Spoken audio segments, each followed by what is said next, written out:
Merci, Monsieur le Président, chers collègues. Cette délibération propose donc que la stratégie IA du département s'appuie sur des principes d'éthique, principes juridiques, de transparence et de frugalité. Alors, en amont de ces considérations, je voudrais revenir sur les principes même du service public. Nous sommes une collectivité publique qui délivre sa part de service public. Donc la question qui se pose, c'est aussi la confrontation de l'IA avec les principes mêmes du service public, qui sont la continuité du service public, l'égalité et l'adaptabilité. Alors la continuité, ça pose la question de la dépendance aux fournisseurs. Ça pose la question de notre souveraineté sur les données. La question de l'égalité, c'est comment on ne creuse pas le fossé entre les publics. C'est déjà une problématique que nous connaissons au département dans nos politiques sociales, avec la fracture numérique notamment. Et l'adaptabilité, là nous y sommes, et c'est tout le paradoxe du sujet.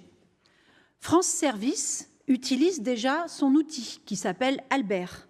Est-ce que les départements vont lui emboîter le pas? Les clients pro de Microsoft, dont nous sommes, ont d'ores et déjà la possibilité, dans le cadre du renouvellement de leur contrat d'entreprise, d'accéder à une version professionnelle de ChatGPT 4 qui est appelée Copilote. Alors, la délégation aux collectivités territoriales et à la décentralisation du Sénat a organisé un colloque le 25 octobre dernier sur le sujet de l'IA dans les collectivités. Ce colloque était organisé évidemment par des sénateurs et sénatrices de sensibilités politiques différentes. Vous connaissez bien la qualité des travaux du Sénat et sa capacité à proposer des préconisations transpartisanes. Donc je suggère d'intégrer dans notre stratégie départementale.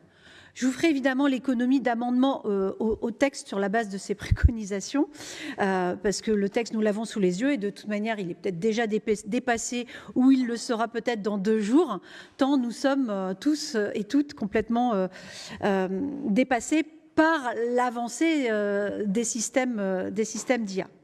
Mais parmi les recommandations des sénateurs, il y en a 2 sur lesquelles je voudrais insister, parce que ce sont 2 points faibles de notre délibération.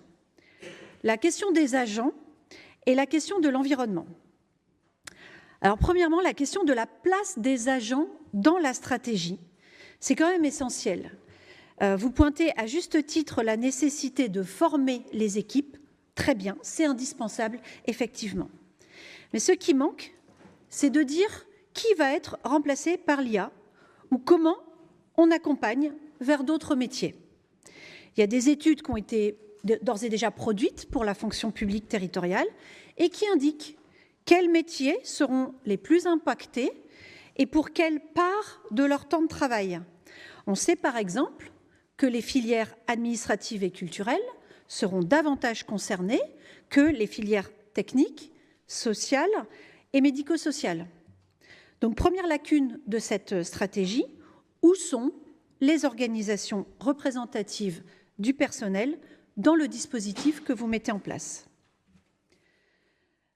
Deuxième lacune, et ce n'est pas, c'est pas une lacune, c'est même, je dirais peut-être du mauvais marketing, c'est la question de la frugalité et de la référence à Nord Durable. Je cite, « Le département du Nord veut faire de l'IA un levier